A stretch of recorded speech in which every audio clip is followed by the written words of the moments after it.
evening, everybody. This is Brad Davis at the New Haven Railroad Bridge over the Thames River in New London, Connecticut. This is the starting line for the rowing of the Harvard-Yale varsity race. What a great clip. That was Brad Davis back in 1964 reporting for Channel 3. Davis went from television hosting and reporting to hosting his own radio show in WDRC, where he spent 43 years doing Morning Drive. Gary Byron shared some hosting duties with Davis in the months leading up to his retirement. And our friend Irene O'Connor is a close friend as well. Thank you both for being with us. Yeah, thank you for having us. Irene, back together on TV. Back together again. You sat to my left for 8 years. Reunited. Here we are again. It's great to be here. Obviously, sad news this past week. A legend lost in the state of Connecticut. I just want to start with you, Irene. When you hear that and you think about Brad's career, what were your first thoughts? Yeah, I mean, he was just an incredible guy, just larger than life, just a fixture in broadcasting here in Connecticut. But I think the thing I think about him is his incredible discipline. I mean, this guy was so disciplined to get up at 2 o'clock in the morning. So, you know, when I was working with you here on the morning show, I would get up at 2:30. So he always used to tease me. He's like, why are you sleeping in? You're sleeping in until 2:30. He got up at 2 and then did his workout and then went into WDRC without fail. It was so important to him. And, you know, you and I were just talking, you know, he could have retired years ago, but he didn't. He loved the interaction with the audience. He loved going to work.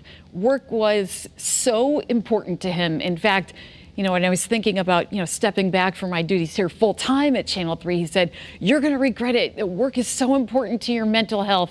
He was just that kind of a guy from a different era. You know, work was everything to him. He grew up on a farm and his work ethic was just incredible. And you said he loved the work and he loved the listeners. Gary, you stepped behind that microphone when he had to step away. You must have felt that love because he didn't just love the listeners, they loved him right there. Oh, without a doubt. I mean, think about this is a medium in which there's no visual. How many radio personalities can go out in public and everybody knows who you are? You know, I mean, that's how long he had been around, you know, and you're absolutely right. He loved his listeners. He loved talking about growing up on the farm at Enfield. He loved milk. He adored, though, his wife, Rosanna, and Leslie, his daughter. I mean, this is a person, though, who connected with people. He didn't talk at them. He could disagree with you very, very respectfully. And how often, really, do you see that anymore? And when you're talking and interacting with the public, I mean, you're getting, you know, every person imaginable that will call the show to offer their opinion. And of course, they're right and everybody else is wrong. But he would always handle himself, even if he disagreed with you, very professionally. Interestingly enough, you know, attending events with him, making appearances in person, if he was talking to a listener, he was looking into your eyes.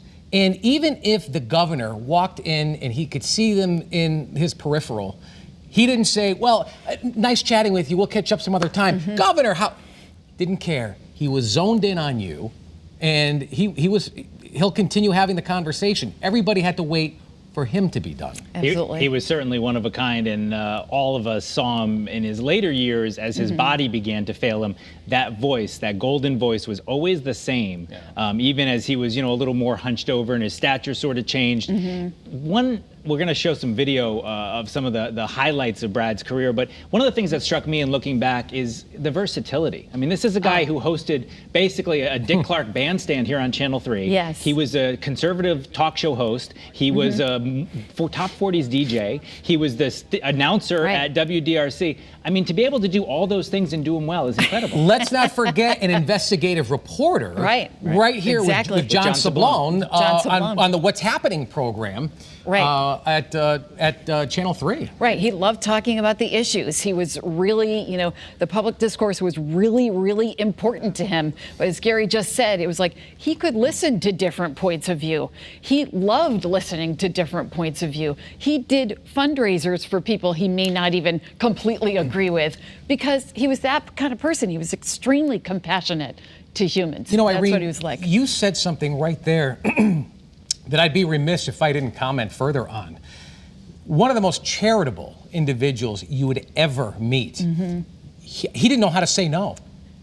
And if there were two events on one day, or if he had a conflicting he would somehow contribute in some way, shape, or form. And the right. guy can fundraise. Make no mistake about it. No mistake about it. No mistake about it. So he's a 2015 Connecticut Broadcasters Hall of Famer. He did, 60 years in broadcasting. Look, we have a great picture here. Yeah, that's actually from the Leah Foundation.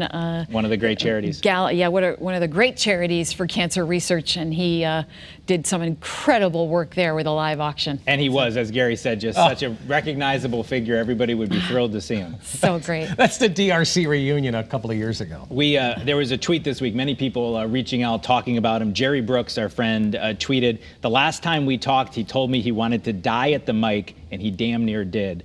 You were with him there, and those last days on the radio, he wanted to keep doing that. Yeah, the interesting thing is, well, there's two things let me comment on. We never really had a send-off because we truly didn't know that his last day was going to literally be his last day. I'll never forget, it was a Friday, and he sounded like he was coming down with a cold, very congested. He was like, of course, there's no visual again. He's like, he's giving me gestures. Take this, take this. And I'll make sure I conduct all the interviews and so on and so forth, and listen and commenting what listeners would have to say.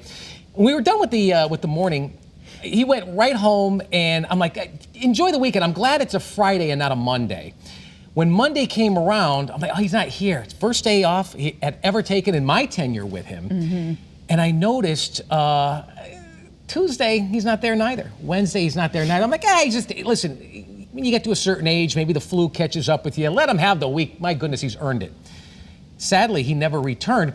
However, I would continue to go to his house. We got together every Tuesday. We'd have lunch, we'd have coffee. My family and I would take him out to dinner. We'd make appearances together.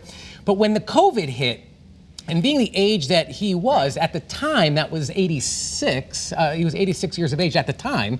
His family and they were just decided, it's probably best that he stays home. Yeah. So, like I said, I always came to him. And of course, when he ended up in the state VA, I kind of saw the writing on the wall. There was less and less of a chance for him to return. And the regret is he earned a send-off that just sadly, it wasn't even possible to have. Most certainly did. Certainly he was a legend, and I'm glad we were able to share some memories and some thoughts about him, and some great old video as well. We appreciate both of you being with us here on CT21. Well, thank you for having him. We're going to miss Brad. We are indeed. Already are. Yep.